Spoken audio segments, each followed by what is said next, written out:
Guys, this is Shubham Sahu और आप देख रहे हैं हम सब का YouTube channel TWP tutor without पाठशाला। आज हम लोग रियल नंबर का सेकंड पार्ट स्टार्ट करने वाले हैं। रियल नंबर में कुछ इंपॉर्टेंट टॉपिक बचे हुए हैं, उसको आज हम लोग देखेंगे। क्या क्या टॉपिक बचे हुए हैं देखते हैं। Euclid division lemma method. Euclid division lemma method क्या होता है? Algorithm to solve HCF using this method. ठीक है, यूक्लिड डिवीजन लेमा मेथड से हम लोग कैसे HCF सॉल्व करेंगे वो देखेंगे।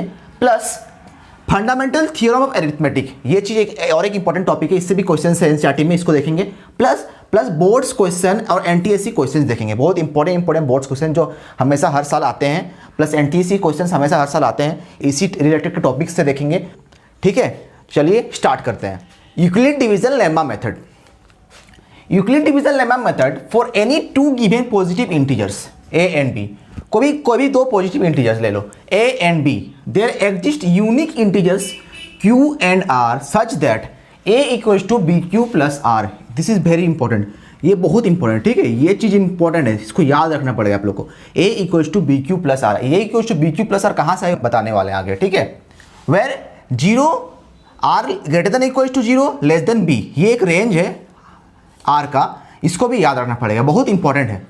Where A is dividend, B is divisor, Q is quotient and R is remainder। ठीक है, R रिमाइंडर का रेंज क्या है? Greater than equal to 0 less than equal to B, और A equal to BQ plus R, where A is dividend, B is divisor, Q is quotient, R is remainder। ये चीज याद रखना पड़ेगा आप लोगों को। ठीक है, और क्या हुआ? 10 dividend equal to divisor into quotient plus remainder, ये चीज हम लोग को पता है, छोटे क्लास में पढ़ चुके हैं हम लोग। Dividend equal to divisor into quotient plus remainder. ठीक है, तो डिविडेंड क्या है? A है, A आ गया। डिविजर क्या है? B है, B आ गया। क्वोशेंट क्या है? Q है, Q आ गया। रिमाइंडर क्या? R है, R आ गया। यहीं से ये फॉर्मूला जनरेट हुआ है। ठीक है, A equals to BQ plus R, where A equals to dividend, Q equals to quotient, B equal to divisor, R equals to remainder. ये फॉर्मूला बहुत इंपॉर्टेंट है। ये formula A equals to BQ plus R कहाँ से generate हुआ formula? Dividend equal to divisor into quotient plus remainder. कहाँ से generate हुआ formula? Dividend equal to divisor into quotient plus remainder. A equals to BQ plus R। देखो, this Euclid division lemma method is a reformation of long division method. Long division method हम लोग पढ़ चुके हैं, तो simple divide करते हैं, 2 से 4 डिवाइड कर रहे हैं, इसको लॉन्ग डिवीजन मेथड बोलते हैं। 2 2 जा 4, हाँ, तो 0 रिमाइंडर आ गया। तो ये क्या है? आपका डिविजर है, ये क्या है? डिविडेंड है, ये क्या है? रिमाइंडर है, ये क्या है? क्वोशेंट है। सेम चीज, इसी को बोलते हैं लॉन्ग डिवीजन मेथड। इसी को रिफॉर्म करके यूक्लिड डिवीजन लेमा मेथड बनाया गया है HCF को फाइंड करने के लिए। ये फॉर्मूला याद रखिएगा, A equals to BQ plus R, और ये रेंज याद रखिएगा। उसके बाद हम लोग इसका एल्गोरिथम देखेंगे, प्रोसेस देखेंगे कैसे करना है HCF फाइंड करने का। उसके बाद कुछ क्वेश्चंस करेंगे यूक्लिड डिवीजन लेमा मेथड का। ठीक है, हम लोग यूक्लिड डिवीजन लेमा मेथड क्या होता है, उसका डेफिनेशन क्या है, उस सब हम देख चुके हैं। क्या होता है Euclid division lemma method? Long division method का रिफॉर्मेशन है Euclid division lemma method. Euclid division lemma method से हम लोग HCF फाइंड करते हैं, उसके थ्रू से हम लोग HCF फाइंड करते हैं। तो यूक्लिड डिवीजन लेमा मेथड का हम लोग डेफिनेशन पढ़ चुके हैं, उसका एल्गोरिथम देखते हैं। एल्गोरिथम क्या होता है? प्रोसेस। एल्गोरिथम क्या होता है? प्रोसेस। उसका प्रोसेस देखते हैं, कैसे हम लोग क्वेश्चन सॉल्व करेंगे यूक्लिड डिवीजन लेमा मेथड से HCF फाइंड करेंगे। ठीक है, तो पहला क्या है? पहला पॉइंट क्या है? Apply the algorithm A and B such that A equals to BQ plus R1 where R1 greater than equal to 0 less than B। ठीक है, apply the algorithm A and B। A and B कोई भी number ले लो। ठीक है, मान लो हम लोग HCF ऑफ 5,7 निकालते हैं। ठीक है, वैसा यहाँ A इक्वल्स टू 5 है, B इक्वल्स टू 7 है। सिंपल वही है, जैसे हम लोग प्राइम फैक्टराइजेशन मेथड से, सिंपल मेथड से हम लोग HCF निकालते थे, हाँ, उसमें हम लोग यूक्लिड डिवीजन लेमा मेथड से निकालेंगे। तो A and B, A क्या है? A equals to 5, B equal to 7। A equals to BQ plus R1, where A is dividend, B is divisor, Q is quotient and R1 is a remainder, where R1 greater than equal to 0 less than B। ये चीज, ये formula हम लोग पहले definition में पढ़ चुके हैं, यही सेम फॉर्मूला हम लोग यहाँ भी यूज करेंगे। ठीक है, अगर मान लो कोई दो नंबर का हम लोग HCF निकालने बोला यूक्लिड डिवीजन लेमा मेथड के थ्रू, हम लोग क्या फॉर्मूला लगा देंगे? A क्या है? डिविडेंड है, B डिविजर है, Q क्वोशेंट है, प्लस R1 रिमाइंडर है। ठीक है, इफ R1 इक्वल्स टू 0 हम लोग सिंपल डिवाइड करके देखेंगे। ठीक है, इसमें मान लो 5,7 लेते हैं, तो ठीक है 5 7, तो 5 1 जा 5, रिमाइंडर 2 बच गया। इसमें देखो रिमाइंडर 2 बच गया, पर ऐसा हम लोग नंबर लेते हैं, मान लो रिमाइंडर बचे ही नहीं, मान लो 2,10। ठीक है, तो 10 डिवाइडेड बाई 2 क्या होता है? 2 5 जा 10, तो इसमें रिमाइंडर नहीं बचा। तो if R1 equal to 0, reminder क्या होगा? 0 हो गया। ठीक है, then B is the HCF of A and B। ठीक है, तो apply the algorithm A and B such that A equals to BQ plus R1 where R1 greater than equal to जो less than B. If R1 equals to 0 then B is the HCF of A and B. अगर R1 0 हो जाता है, reminder 0 हो जाता है, तो हम लोग का HCF क्या हो जाएगा? B हो जाएगा। B क्या है? B मतलब क्या है यहाँ पर? डिविजर। डिविजर जो होगा वही HCF हम लोग का हो जाएगा। अगर मान लो रिमाइंडर नहीं 0 होता है, जैसे इसमें इस केस में 5 और 7 केस में इसमें 2 रिमाइंडर आ जाता है, तो हम लोग रिमाइंडर अगर 0 नहीं होता तब क्या करेंगे? तो फिर से हम लोग वही प्रोसेस हम लोग अप्लाई करेंगे। If R1 not equal to 0 then apply the algorithm in divisor B and remainder R1। अब A का जगह क्या है? B आ गया है, B का जगह क्या हो गया? R1 आ गया है। Such that B equals to R1 S plus R2। ये क्या है? B क्या डिविडेंड है, R1 क्या डिविजर है, S क्या क्वोशेंट है, R2 क्या रिमाइंडर हो गया। हम लोग क्यों नहीं यूज़ किए बताओ? यहाँ पर हम लोग क्यों यूज़ किए, यहाँ पर S यूज़ किए, क्यों बताओ? क्योंकि सेम हो जाएगा दोनों, हम लोग को कंफ्यूजन हो सकता है कि दोनों जगह क्यों हो गया, तो कंफ्यूजन नहीं होने के लिए हम लोग S यूज़ किए, ठीक है। और R2 हम लोग रिमाइंडर इसमें है, ठीक है। Continue the process till the remainder equal to 0। Here the last divisor will be A and B। जब तक रिमाइंडर 0 नहीं आता है, जब तक रिमाइंडर 0 नहीं होता है तब तक ये प्रोसेस कंटिन्यू करते रहेंगे हम लोग। और here the last divisor will be A and B। और लास्ट में जो इक्वेशन में 0 आ जाएगा रिमाइंडर, उसी का डिविजर क्या हो जाएगा? HCF of A and B। ये प्रोसेस कंटिन्यू करते रहे जब तक हम लोग रिमाइंडर 0 नहीं आता है। यही इसका इक्वल डिविजन लेमा मेथड का मेन मेथड है, समझा। एक क्वेश्चन के थ्रू हम लोग इसको निचोड़ के समझने वाले हैं, पूरा डाउट तुम लोग क्लियर हो जाएगा। अभी तुम लोग को थोड़ा सा कंफ्यूजन हो सकता है क्या इक्वल डिविजन लेमा मेथड क्या है, एल्गोरिथम क्या है, पर एक क्वेश्चन करेंगे तो तुम लोग पूरा प्रोसेस क्लियर हो जाएगा, ठीक है। Find the HCF of 418 and 33 using Euclid division lemma method, ठीक है। यहाँ पर A का जगह क्या दिया है? 418। ये क्या दिया? A दिया हुआ है। B का जगह क्या दिया? 33। तो A इक्वल्स टू 418 अब B इक्वल्स टू 33 दिया हुआ है। अब हम लोग यूक्लिड डिवीजन लेमा मेथड में एक फॉर्मूला पढ़े थे। क्या फॉर्मूला पढ़े थे? A equals to BQ plus R, where A is dividend, B is divisor, Q is quotient and R is remainder, and R is greater than equal to 0 less than B। B की क्या है? यहाँ पर divisor है।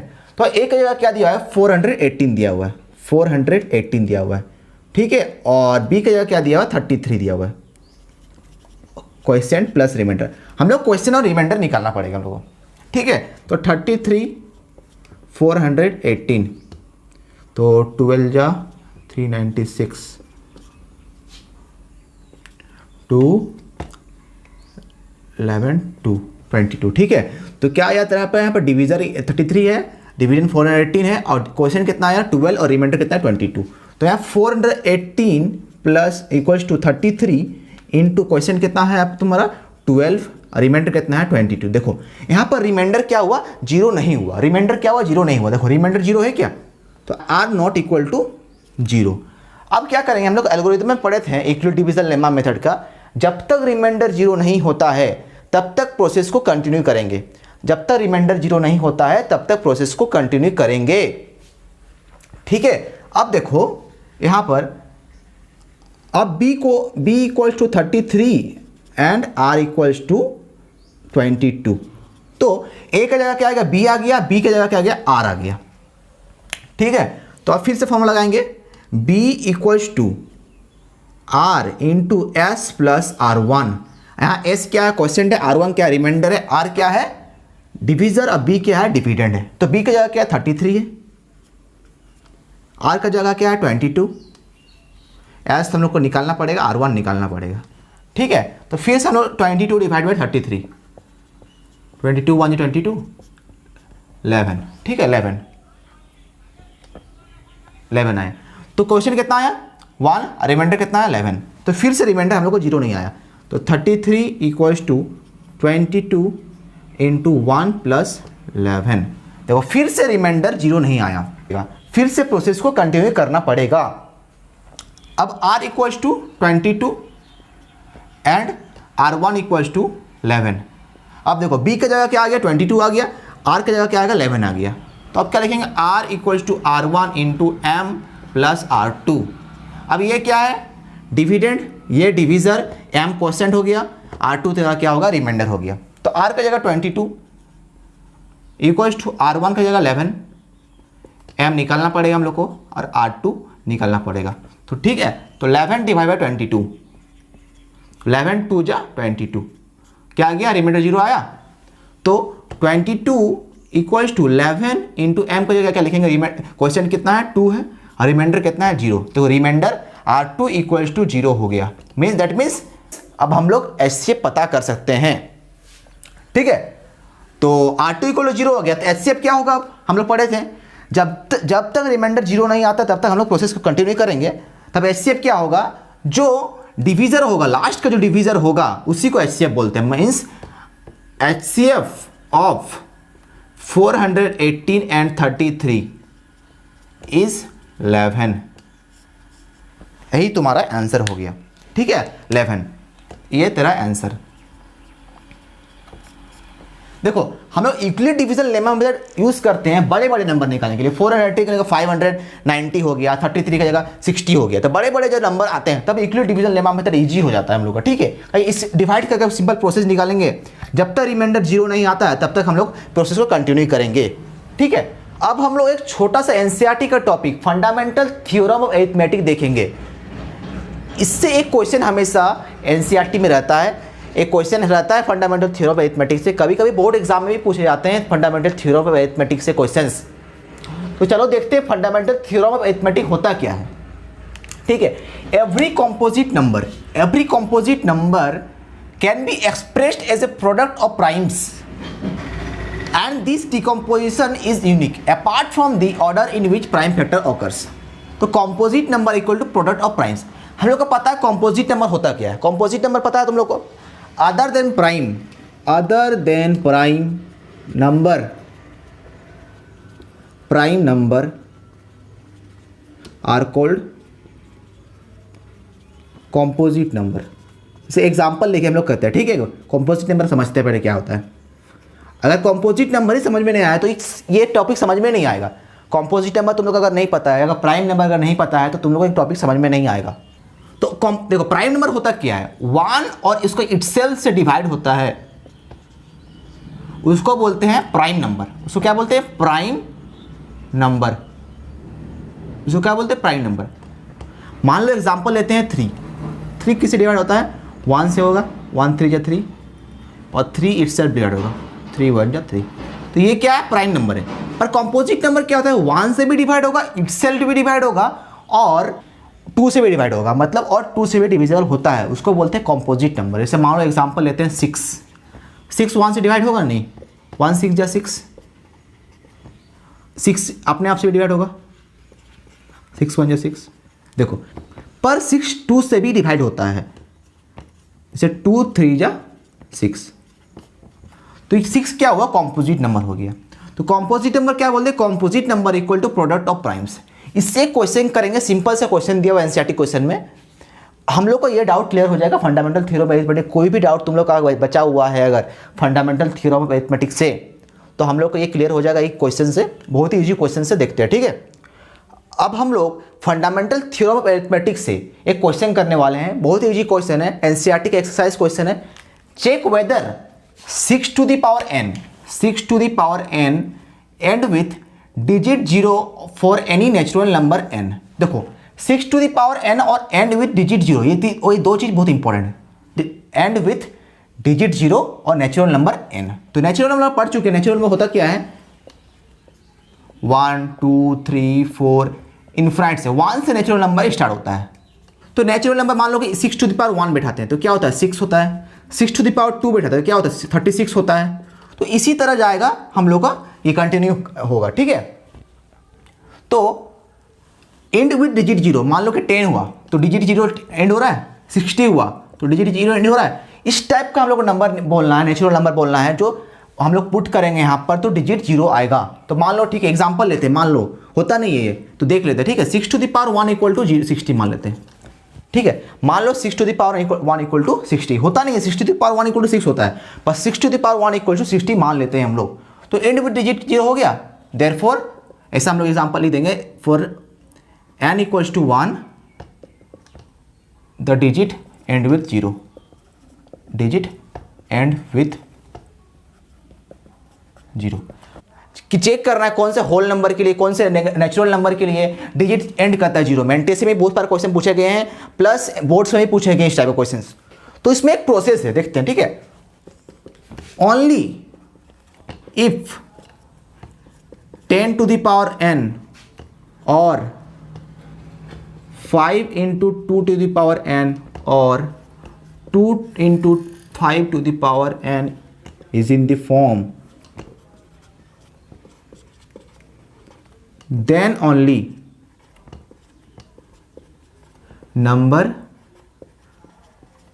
ends with 0। कोई भी number सिर्फ 10 और 5 into to the power n और 2 into 5 to the power n रहेगा तभी नंबर एंड 0 से होने वाला है। अदरवाइज कोई भी नंबर, चाहे 6 हो, 5 हो, 2 हो, 3 हो, कोई भी नंबर हो, तुम लोग का नंबर एंड 0 से होने वाला नहीं है। और हम लोग फंडामेंटल थ्योरम अरिथमेटिक में क्या पढ़े थे? Composite number equals to product of primes, product of primes. देखो तो 5 क्या है? प्राइम नंबर है। 2 क्या है? प्राइम नंबर है। 2 प्राइम नंबर है 5, तो क्या हो? प्रोडक्ट ऑफ प्राइम्स आया। और 10 क्या है? कॉम्पोजिट नंबर है। तो composite number equal to product of primes. तो सिर्फ जब 10 टू द पावर n या 5 into to the power n या 2 into 5 to the power n रहेगा तभी हम लोग का कोई नंबर एंड विद 0 होने वाला है। तो हम लोग इस केस में तो 6 टू द पावर n दिया हुआ है, इस केस में तो होने वाला नहीं है। तो हम लोग लिखेंगे क्या? एग्जाम में लिख के क्या आएंगे? तो इसको तो एक्सप्लेन करना पड़ेगा एग्जाम पे हम लोग को। इसका भी तुम लोग को टेंशन लेने की जरूरत नहीं है। एनटीएससी में अगर मान लो क्वेश्चन आया तो उन लोगों को ऑप्शन रहेगा ऐसे, मान लो ऑप्शन 1 रहा 1, ऑप्शन रहा 2, ऑप्शन 3 रहा 6, ऑप्शन 4 दे देगा मतलब नॉन ऑफ दिस। तो तुम लोग को वहां पर टिक मार के आ जाना 4 नंबर ऑप्शन। एनटीएससी में क्वेश्चन आया, सिंपल एनटीएससी में ये क्वेश्चन अगर आता है तो 4 नंबर टिक मार के आ जाना तुम लोग। पर बोर्ड्स में तो लोग टिक नहीं कर सकते हैं, बोर्ड्स में हम लोग को एक्सप्लेन करना पड़ेगा, थ्योरी पेपर होता है। तो हम लोग करेंगे क्या बोर्ड्स में? बोर्ड्स में हम लोग करने वाले, देखो क्या करने वाले हैं। बोर्ड्स में क्या लिखोगे तुम लोग, देखो, ठीक है। सो 6 to the power n equals to 3 into 2 to the power n. This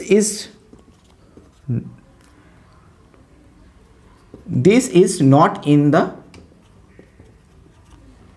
form of 2 into 5 to the power n or 2 into 5 to the power n. So no number ends with digit 0। ठीक है, तुम लोग बस ये चीज explain करना। तुम लोग बोर्ड्स में अगर क्वेश्चन आया तुम लोग का तो ये चीज एक्सप्लेन करना तुम लोग, ये चीज पूरा यहां से यहां और ये चीज, दो चीज को लिख देगा तुम लोग का फुल मार्क्स। अगर 3 मार्क्स का क्वेश्चन या 4 मार्क्स का क्वेश्चन आता है इसमें तो तुम लोग फुल मार्क्स ये लोगों को मिल जाएगा। ट्रिकी क्वेश्चन होता है इसलिए एनटीएससी में बहुत बार पूछा जाता है ट्रिकी क्वेश्चंस, और बोर्ड्स में भी बहुत बार पूछे जाते हैं। तो एनटीएससी में अगर क्वेश्चन आए तो क्या देंगे? नॉन ऑफ दिस आंसर मार देंगे हम लोग। और अगर बोर्ड्स में क्वेश्चन आए तो सिंपल हम लोग एक्सप्लेन कर देंगे कि only if 10 to the power n और 5 into 2 to the power n और 2 into 5 to the power n is in the form then only number ends with 0।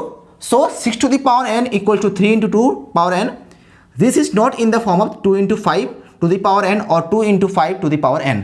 Sorry, इसमें होगा 5 into 5 into 2 to the power n होगा, ठीक है। So no number ends with digit 0। बस तुमको लिख के आ जाना फुल मार्क्स। तुम लोग को 3 मार्क्स या 4 मार्क्स जितना भी क्वेश्चन आता है, जितना भी नंबर का क्वेश्चन आता है तुम लोग को मिल जाएगा, ठीक है। और एनटीएससी में क्वेश्चन आएगा तो क्या देगा? नॉन ऑफ दिस तुम लोग मार देना है, फुल मार्क्स तुम लोग को मिलने वाले हैं।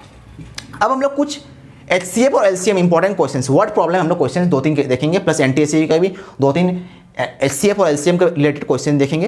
बहुत इंपॉर्टेंट क्वेश्चन, बहुत बार बोर्ड्स में एग्जाम में आते हैं या एनटीएससी में बहुत सारे क्वेश्चन आ चुके हैं इस टाइप के रिलेटेड। एनटीएससी में सेम क्वेश्चन नहीं आता है पर इस टाइप के रिलेटेड क्वेश्चन बहुत सारे साल में आ चुके हैं क्वेश्चंस। तो उसी क्वेश्चंस को मैं बहुत मेहनत से निकाला हूँ क्वेश्चंस को, उसको मैं करवाऊंगा बोर्ड में। उसको तुम्हें देखना है, उसको प्रैक्टिस करना है घर में 2 से 3 बार। इसको ये जितना भी क्वेश्चन मैं करवा रहा हूँ, 4 से 5-6 क्वेश्चन जितना भी मैं इस वीडियो में या पिछला वीडियो में लेक्चर 1 में जो मैं करवाया हूँ उसको पूरा करना है तुम लोग को। उस क्वेश्चन बहुत ही इंपॉर्टेंट क्वेश्चन है, वो क्वेश्चन डायरेक्ट बोर्ड्स में या एनटीएससी में आ जाता है।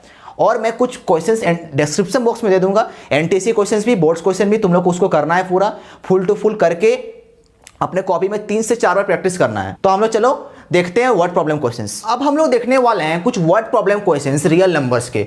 इस टाइप के questions, word problem questions NTSC plus boards exam में आते रहते हैं। तो हम लोग देखते हैं, इस चीज़ को प्रैक्टिस करेंगे हम लोग अच्छे से और हम लोग क्लियर करेंगे डाउट्स को, अगर कोई भी डाउट्स इस क्वेश्चन में है तो क्वेश्चन क्या है, 3 pieces of timber 42 metre 49 metre 63 metre. Timber मतलब क्या होता है, वुड, लकड़ी, ठीक है। टिम्बर मतलब क्या होता है, wood. 42 metre 49 metre 63 metre long, एक 42 मीटर का है, एक 49 मीटर का है, एक 63 मीटर का लॉन्ग का है।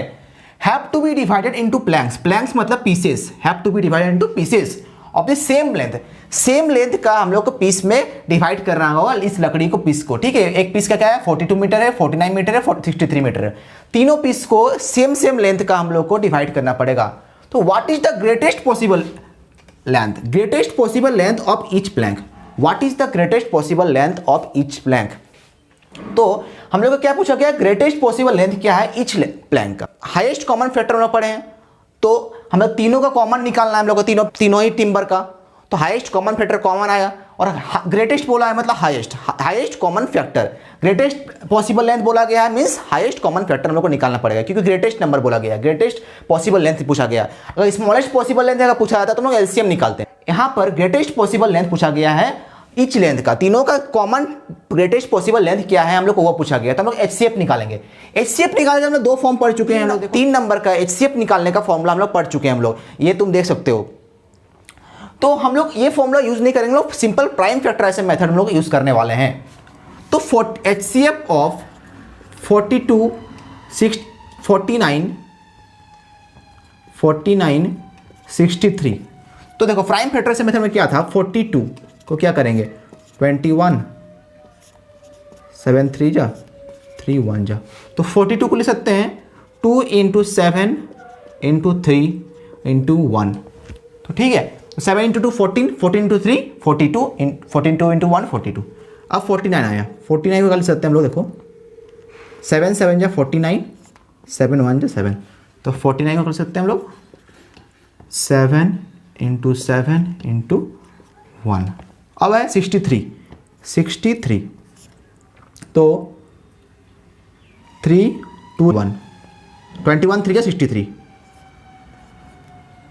3 7 जा 7 1 जा, तो 63 को कर सकते हैं हम लोग 3 × 3 × 7 × 1। देखो अब हाईएस्ट नंबर कौन सा है, तीनों में से सबसे ग्रेटेस्ट नंबर कौन सा, 7 है। तो 7 तीनों में दिख रहा है हम लोग को, तो तीनों का कॉमन ले लेंगे हम लोग, 7 तीनों में दिखा, तीनों को कॉमन ले लेंगे हम लोग, ठीक है। Therefore HCF of 42 49 63 = 7। और देखो फिर 2 फिर 3 दिखता है, 3 इसमें नहीं है हम लोग, देखो 49 नंबर में, तो 49 जो नंबर है इसमें 3 नहीं है, तो हम लोग 3 को एक्सक्लूड कर देंगे। अब 2 देखते हैं, 2 इसमें है, सिर्फ पहला नंबर में 2 है, 42 नंबर में सिर्फ 2 है, 49 और 63 में 2 नहीं है। अब क्या है 1 तीनों में ही है, तो तीनों को कॉमन ले लेंगे हम लोग।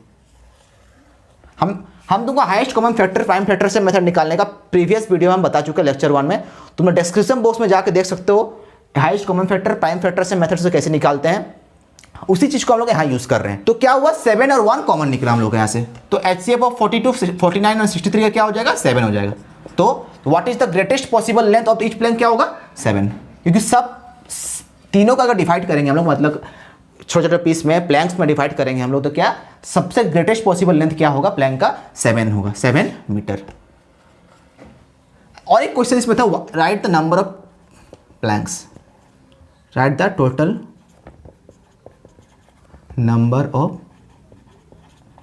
प्लैंक्स, ये भी क्वेश्चन पूछा सकता है, ठीक है। तो टोटल नंबर ऑफ प्लैंक्स क्या होगा, देखो हम लोग ईच पीसेस में क्या 7 मीटर ईच पीस का हो रहा है, ईच प्लैंक का क्या हो रहा है 7 मीटर हो रहा है, तो टोटल नंबर ऑफ प्लैंक कितना, टोटल नंबर ऑफ पीस कितना होगा, तो 42 by, therefore total number of plank equals to 42/7, each length 42 का 7 प्लस 49/7 प्लस 63/7, तो क्या होगा 6 + 7 63 9, ठीक है। 6 + 7 + 9, तो क्या होगा 15 + 22 आंसर जाएगा। तो 22 number of total number of planks हो रहा है, ठीक है। ये 2 क्वेश्चन हाँ, what is the greatest possible length of each plank और write the total number of planks. Boards exam में भी पूछा जा सकता है या एनटीसी एग्जाम में भी पूछा जा सकता है। तो तुम लोग सिंपल क्या होगा, एचसीएफ निकालेंगे। अगर ग्रेटेस्ट पॉसिबल लेंथ पूछा गया तो क्या निकालेंगे, एचसीएफ निकालेंगे। और टोटल नंबर ऑफ प्लैंक्स अगर निकालने बोला है तो ईच लेंथ कितना हुआ, 7 मीटर हुआ। तो टोटल नंबर ऑफ प्लैंक्स क्या हो जाएगा, 42/7 प्लस 49/7 प्लस 63/7। तो 6 + 7 + 9 = 22। अब हम लोग कुछ और वर्ड प्रॉब्लम से क्वेश्चंस करेंगे। हम लोग एक क्वेश्चन वर्ड प्रॉब्लम कर चुके हैं और एक वर्ड प्रॉब्लम क्वेश्चंस करते हैं, ठीक है। 6 bell commence together, 6 bell commence tolling together means commence मतलब क्या होता है, शुरू। 6 बेल्स, 1 2 3 4 5 6 बेल है, ठीक है। ये मतलब घंटी, 6 घंटी है। स्टार्ट एक साथ हुआ, टॉलिंग टुगेदर, स्टार्ट टॉल करना एक साथ स्टार्ट हुआ। And tall eight intervals of 2 4 6 8 12 minutes respectively, मतलब 6 बेल्स तो हर 2 मिनट में टॉल कर रहा है। तो in 30 hours how many times do they toll together. अगर 6 बेल टॉल 30 आवर्स करता है, ठीक है, क्या 30 hours how many times do they toll together, मतलब कितना टाइम वो लोग एक साथ टॉल करेगा इन 30 आवर्स में। तो एक first second third fourth fifth six, तो क्या बोला, 6 बेल्स कमेंस टॉलिंग टुगेदर एक साथ स्टार्ट किया गया है। And toll at intervals of 2 4 6 8 10 12 minutes respectively. देखो यहाँ पे मल्टीपल टाइम्स आ रहा है, 2 4 6 8 10 12 इस टाइप का आ रहा है। तो मल्टीपल टाइम्स हम लोग क्या पढ़ते, एचसीएफ पढ़ते हैं, एलसीएम पढ़ते हैं। तो एलसीएम में क्या फुल फॉर्म क्या होता है, लोएस्ट कॉमन मल्टीपल टाइम्स आया 2 4 6 8 10 12, इसलिए हम लोग यहाँ पर एलसीएम यूज करने वाले हैं। तो हम लोग 2 एलसीएम ऑफ 2 4 6 8 10 12 क्या होगा। हम लोग 2 मेथड पढ़े थे, 3 मेथड पढ़े थे हम लोग, एक मल्टीपल मेथड, एक प्राइम फैक्टराइजेशन मेथड और एक सिंपल डिविजिबल मेथड। तो मैंने तुमसे कहा था कि जब तक हम लोग को बोला ना जाए, स्पेसिफाइड नहीं किया जाए कि प्राइम फैक्टराइजेशन मेथड करना है हम लोग को एलसीएम निकालने के लिए, तब तक हम लोग प्राइम फैक्टराइजेशन मेथड नहीं करेंगे, हम लोग सिंपल डिविजिबल मेथड करेंगे, क्योंकि सिंपल डिविजन मेथड बहुत ईजी होता है। तो एलसीएम ऑफ 2 4 6 8 10 12 क्या होगा, ठीक है। तो 2 4 6 8 10 12 इसका एलसीएम निकालते हैं, ठीक है। 1 जा 2 2 जा 2 3 जा 2 4 जा 2 5 जा 2 6 जा, फिर से 2 करेंगे, 1 का एज इट इज़, 2 1 जा 3 एज इट इज़, 2 4 2 2 जा 4 5 एज इट इज़, 2 3 जा 6, फिर से अब फिर से 2 1 as it is, 1 as it is, 3 as it is, 1 5 3, इसको फिर 3 से करेंगे तो 1 as it is, 1 as it is, 3 1 जा 3, 1 एज इट इज़, 5 1। अब जितना भी लेफ्ट साइड में पार्ट है उसको हम लोग लिख देंगे। Therefore LCM of 2 4 6 8 10 12 equals to 2 into 2 into 2 into 3 into 5। देखो यहाँ 5 है तो 1 इंटू 1 इंटू 1 इंटू 1 1 ही होगा, तो हम लोग 1 ले इसको लिख देते हैं, ठीक है। तो क्या होगा, 2 इंटू 2 4 4 2 जा 8 8 into 3 into 5 8 into 15 equals to 120 minutes. देखो 120 मिनट्स में, हर 120 मिनट्स में 6 बेल एक साल टोल करने वाले हैं। तो हम लोग को हर इन 30 आवर्स में कितना सारे होंगे, तो इन 30 आवर्स में दिया हुआ, देखो ये आवर्स में, इसको आवर्स में चेंज कर लेते हैं हम लोग। तो 120 मिनट का लोग कितना होता है, 2 आवर्स में होता है, 2 आवर होता है। देखो 2 आवर में ये लोग इन 2 आवर्स में 6 बेल एक साथ टोल करने वाले हैं। तो 2 आवर्स में एक बार टोल कर रहा है एक साथ, तो 1 आवर में कितना होगा 1/2। तो 30 आवर में कितना होगा, 30 आवर में 1/2 इंटू 30 इक्वल्स टू 15 टाइम्स। अब तुम लोग को लगेगा कि 15 टाइम्स आंसर हम लोग का आ गया, पर यहां पर एक ट्रिक्स है और एक ट्रिक्स जानना बहुत जरूरी है। 15 टाइम्स आंसर नहीं है, 16 टाइम्स आंसर होगा। 16 टाइम आंसर कैसे होगा भैया, 15 टाइम्स हम लोग का आंसर है, 16 टाइम आंसर आप कैसे बोल सकते हैं। देखो 6 बेल्स कमेंस टोलिंग टुगेदर, तो 6 बेल्स एक साथ टोलना स्टार्ट किया, 6 बेल एक साथ टोलना स्टार्ट किया, तो इसका एक टाइम्स आया। और हम लोग को बीच में उसके बाद 30 आवर्स के बीच में 15 टाइम्स टोल टुगेदर। तो टोटल नंबर ऑफ टाइम्स कितना हुआ? Therefore total number of times equals to 15 plus 1 equals to 16। हम लोग का 16 आंसर आ गया। 50 देखो तुम लोग गलती क्या करोगे एग्जाम में कि 15 आंसर लिख के आ जाएगा। एनटीएससी में मान लो क्वेश्चन आ गया, एनटीएससी में क्वेश्चन आता है 1 ऑप्शन है 15, 16, 17, 20। तुम लोग क्या करोगे? 15 आंसर मार के आ जाएगा आंसर, पर ये गलती है तुम लोग का। आंसर क्या होगा? 16 आंसर होगा। इस टाइप के छोटे छोटे मिस्टेक्स को तुम लोग को ध्यान रखना पड़ेगा एग्जाम में, चाहे वो एनटीएससी के एग्जाम हो चाहे बोर्ड्स के एग्जाम हो। टोटल नंबर ऑफ टाइम्स कितना आया? 15 प्लस 1 इक्वल्स टू 16। 16 टाइम्स हम लोग को 6 बेल एक साल टोल करने वाले हैं। तो इस टाइप के क्वेश्चंस को ध्यान रखना। गलती कर सकते हो तुम लोग, 15 टाइम्स आंसर लिख के आ जाएगा तो तुम लोग पूरा फुल मार्क्स कट जाएगा तुम लोग बोर्ड्स में। फुल मार्क्स तो नहीं, अगर मान लो अगर 4 मार्क्स का रहेगा तो तुम लोग को 2 मार्क्स मिलने वाले हैं।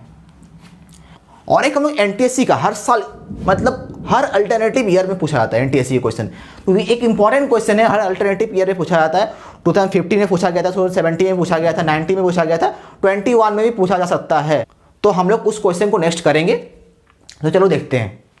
अब देखो एक हम लोग एनटीएससी का क्वेश्चन करने वाले हैं।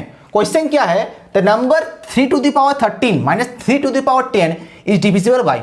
बहुत छोटा सा क्वेश्चन है, अब बहुत ट्रिकी क्वेश्चन है ये, एनटीएससी में पूछा जाता है वो हमेशा क्वेश्चन। तो एक क्वेश्चन इसको देखते हैं, ठीक है। The number 3 to the power 13 minus 3 to the power 10 is divisible bye.